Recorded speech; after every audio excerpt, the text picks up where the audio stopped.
Can you predict an organization's longevity by reading the health of the company's P&L? I'm not so sure.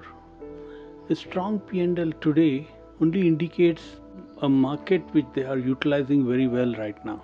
But to me, the predictor of longevity and companies that last are the number of enlightened leaders in its top leadership.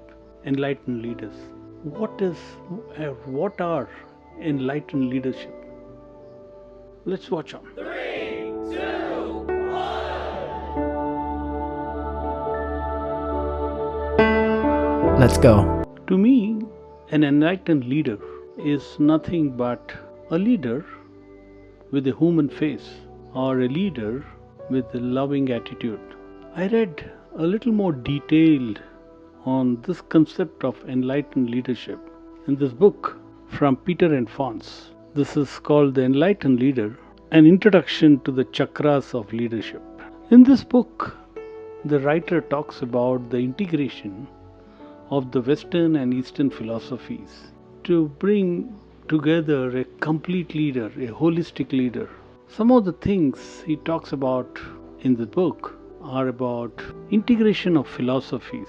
The Eastern philosophies talk about caring, all-encompassing, the heart and the soul, while the Western philosophies talk about action and results.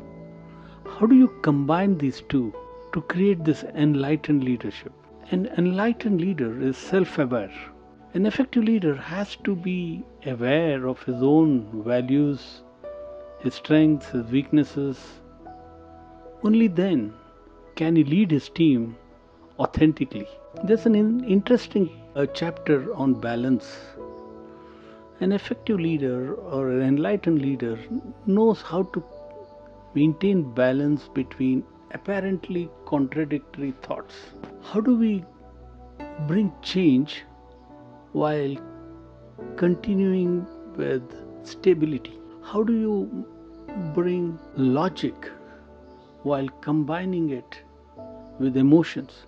How do you look at individual interest while also balancing it with collective interest of the company, interest of the society that we serve? Anyone who's worked on a global role understands that cultural sensitivity is very important. As I first moved into a global role, I realized that each region has their own culture and what they mean, what they say, what they do, the language they use, what it means, everything is different. So understanding cultural differences and sensitivity is absolutely key for a global leader and an effective leader. An enlightened leader matures from just being a number-driven leader to be a value-driven leader. Such leaders align their actions with their core values to create a purpose-driven action for themselves and the teams that they lead. Of course, like everything, leadership also is about continuous learning. Effective leaders have to be open to new ideas and new thoughts and be willing to adopt them instead of being stubborn and rigid. One of the keys of enlightened leadership is the ethical leadership. Being ethical is being honest and transparent in all the actions that you do and the decisions that you take. And finally, an enlightened leader understands the holistic development. Holistic development means the development of not just professional growth, but also personal development. And again, not just of the self, but also of the team. Is the team growing? Is the team growing in their own learning, in their own stature, in their own maturity?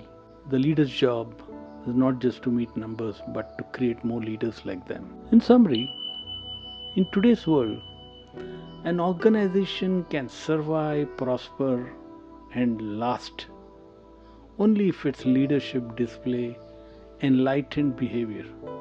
And enlightened behavior aims to create a positive impact on the society, on the organization, and also each of the team personally through ethical, sustainable, and compassionate practices.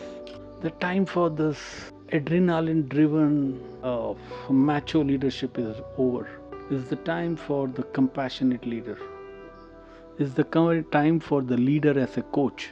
Is the time for leaders who grow more leaders while delivering numbers. That's the time. Are you ready? Are you prepared to be there? What changes are you getting into your own style to be able to cope with this requirement of future organizations? Enlightened leadership. Till next time, stay unstoppable.